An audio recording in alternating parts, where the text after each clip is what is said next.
Hello दोस्तों, discover physics classes में आपका स्वागत है। आज हम शुरू करेंगे नेचर ऑफ लाइट। आज हम नेचर ऑफ लाइट के बारे में पूरा पढ़ेंगे कि नेचर ऑफ लाइट क्या होता है, कि लाइट का nature as a particle, as a wave, कि एज अ इलेक्ट्रोमैग्नेटिक रेडिएशन। आखिर लाइट का नेचर है क्या, कि लाइट के पास दोनों नेचर हैं, वेव नेचर है, पार्टिकल नेचर है। तो इसकी बहुत लंबे समय से कहानी चलती आ रही, लेकिन सबसे पहली बार न्यूटन ने इसकी थ्योरी दी। न्यूटन ने सबसे पहले बताया कि लाइट का नेचर कैसा होता है। तो इन्होंने अपनी जो थ्योरी दी उसको कहते हैं न्यूटन पार्टिकल थ्योरी या न्यूटन कार्पुस्कल्स थ्योरी। ये इन्होंने बताया। तो इन्होंने अपनी थ्योरी में इसने कुछ पॉइंट्स रखे हुए हैं, वो पॉइंट्स हम देख लेते हैं क्या है, और देखेंगे इसके कितने पॉइंट्स सही है कितने गलत हैं, वो आगे के वीडियोज़ में आपको पता लगेगा। तो इस वीडियो को देखने के बाद आपके सारे डाउट्स क्लियर हो जाएंगे कि न्यूटन एक्चुअल में जो लाइट है वो वेव है कि पार्टिकल है कि दोनों नेचर है। आपको एकदम क्लियरली समझ में आ जाएगा। तो इस वीडियो तक अंत तक बने रहें, आपको काफ़ी मज़ा आने वाला है। ठीक है, तो आइए शुरू करते हैं। तो सबसे पहले न्यूटन कार्पुस्कल थ्योरी इन्होंने 1675 में दी। 1675 में इन्होंने ये थ्योरी दी। इस थ्योरी में इन्होंने क्या कहा, इसके पॉइंट्स देख लेते हैं। तो पहला इन्होंने कहा every light source emits tiny particle called corpuscles. उन्होंने कहा कि कोई भी लाइट सोर्स हो, वो चाहे बल्ब से लाइट आ रही हो, ट्यूबलाइट से आ रही हो, किसी लैंप से लाइट आ रही हो, सन से आ रही हो, किसी भी सोर्स से लाइट आ रही हो, उस सोर्स से जो निकलने वाले पार्टिकल्स हैं, उस पार्टिकल्स को, वो जो छोटे छोटे टाइनी पार्टिकल्स स्मॉल, वो दिखते नहीं हैं, उन छोटे छोटे पार्टिकल्स को इन्होंने क्या नाम दिया, इन्होंने इसको कार्पुस्कल्स कहा।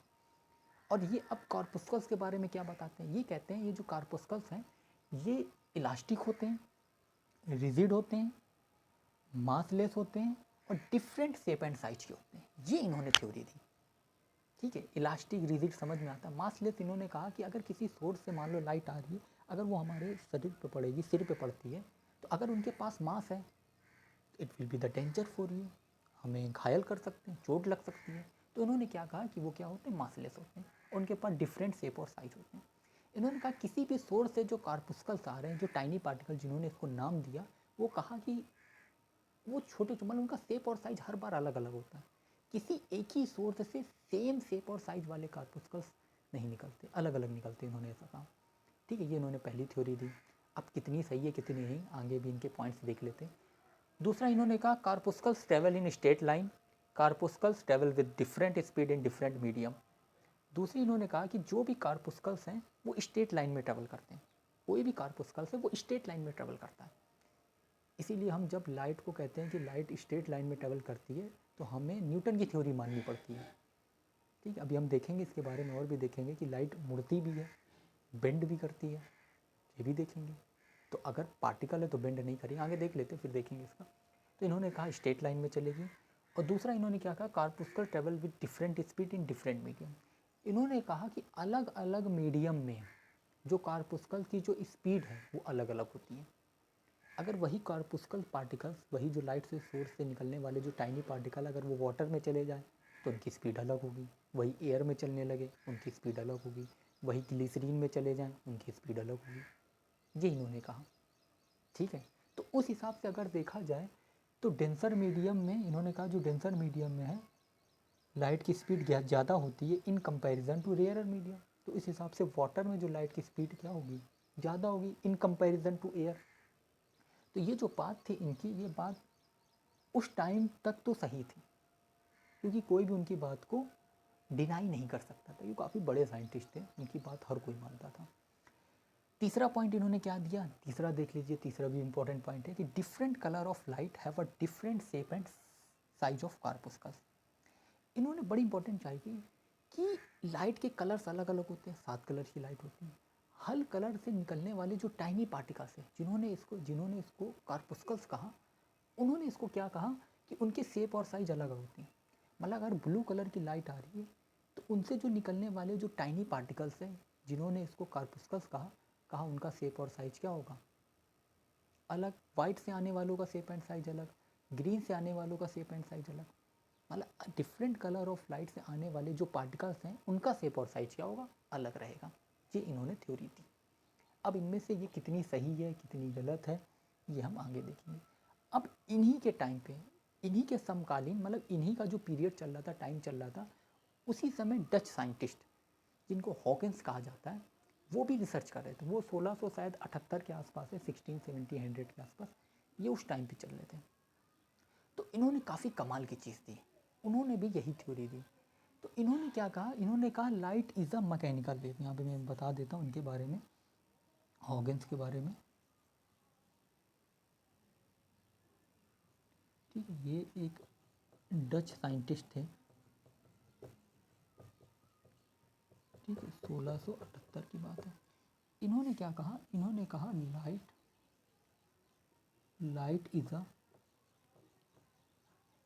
Mechanical wave. इन्होंने लाइट को वेव्स माना, इन्होंने वेव थ्योरी ऑफ लाइट दी, और इन्होंने लाइट को क्या माना, वेव। लेकिन जैसे इन्होंने कहा कि लाइट एक मैकेनिकल वेव है, तो अब लोगों ने सवाल उठा दिए। उन्होंने कहा कि अगर ये मैकेनिकल वेव है तो which requires medium to travel, which requires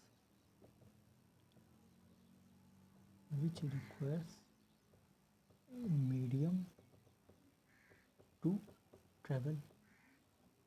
उन्होंने कहा कि इसको चलने के लिए क्या चाहिए, फिर तो मीडियम चाहिए, मैकेनिकल वेव को चलने के लिए मीडियम चाहिए। तो लोगों ने सवाल करें, उन्होंने कहा कि सन से जो हमारे पास लाइट आ रही है, तो वहाँ पे बीच में तो कोई मीडियम नहीं है, तो फिर लाइट कैसे चल कर आ रही है, इसका मतलब आपकी थ्योरी गलत है। तो इन्होंने क्या करा, एक और थ्योरी दी, इन्होंने कहा ईथर्स थ्योरी। इन्होंने कहा इस पूरे ब्रह्मांड में क्या हुआ है, इस पूरे ब्रह्मांड में एक मटेरियल है, इन्होंने इसको ईथर नाम दिया। उन्होंने कहा वो पूरे ब्रह्मांड में फैला हुआ है और वो आँखों से नहीं दिखता, और उसी जो सन से जो लाइट आ रही है, उसी ईथर वाले मीडियम पे चलकर ईथर के थ्रू हमारी अर्थ पर पहुँचती है। इन्होंने ऐसा कहा कि अगर ये हमारे पास सन है, ठीक, और ये हमारे पास अगर अर्थ है, तो यहाँ से यहाँ जो लाइट आ रही है, तो बीच में एक मीडियम है ईथर, इस पे चलकर आ रही है, ऐसा इन्होंने कहा। अब ये बातें इनकी कितनी सही है कितनी नहीं, वो बात की बात है, लेकिन ये इन्होंने अपनी थ्योरी दी थी। ठीक है, अभी लाइट चली गई, थोड़ा क्लियर नहीं आ रहा होगा, लेकिन फिर भी आप देख लीजिए, ये इन्होंने थ्योरी दी, लेकिन काफ़ी कमाल की थ्योरी इन्होंने भी दी। बाद में कुछ टाइम बाद या उसी समय पे भी चल रहा था, मुझे एग्जैक्ट डेट नहीं याद है, कुछ टाइम बाद क्या था, मतलब इसके कुछ टाइम बाद या उसी समय पे कुछ और साइंटिस्ट थे, वो भी रिसर्च कर रहे थे। जैसे मैक्सवेल थे, वो रेडिएशन पे, वेव्स पे रिसर्च कर रहे थे, इलेक्ट्रोमैग्नेटिक रेडिएशन पे। हर्ट्स थे, वो भी क्या कहते हैं, रिसर्च चल रहे थे। तो उन्होंने जब रिसर्च करी तो उनको पता चला कि लाइट क्या है, इलेक्ट्रोमैग्नेटिक रेडिएशन है। तो बड़ी कमाल की थ्योरी थी कि लाइट पार्टिकल नेचर है, कि वेव नेचर है, कि इलेक्ट्रोमैग्नेटिक रेडिएशन है, क्या नहीं। लेकिन आज की डेट में प्रूव हो चुका है कि लाइट क्या है, लाइट के पास ड्यूल नेचर है, दोनों नेचर होते हैं। ठीक है, जब कुछ फिनोमिनाज है जिनको प्रूव करने के लिए हमें पार्टिकल्स मानना पड़ता है, जैसे रिफ्लेक्शन, रिफ्रैक्शन, ये सारे हैं। और कुछ ऐसे नेचर है जिनको हमें प्रूव करने के लिए लाइट को वेव मानना पड़ता है, जैसे डिफ्रैक्शन, इंटरफ्रेंस, ये सारे किस में आते हैं, इसमें आते हैं। जैसे फोटो इलेक्ट्रिक प्रूफ करना है तो हमें पार्टिकल मानना पड़ेगा। तो लाइट के पास कैसा नेचर है, दोनों नेचर है। तो आई होप ये आपको क्लियर हो गया होगा जो भी मैंने आपको बताया। तो नेचर के बारे में इतना है। फिर भी अगर आपको कोई डाउट्स हो, कुछ पूछना हो, तो आप पूछ सकते हैं, कमेंट्स करके पूछ सकते हैं, काफ़ी इंटरेस्टिंग है। ठीक है, इसके बाद हम आगे शुरू करेंगे स्पेरिकल मिरर, काफ़ी इंटरेस्टिंग टॉपिक है, बने रहिएगा। कोई भी डाउट्स हो तो आप ज़रूर पूछिएगा। और आज के लिए इतना ही, गुड बाय।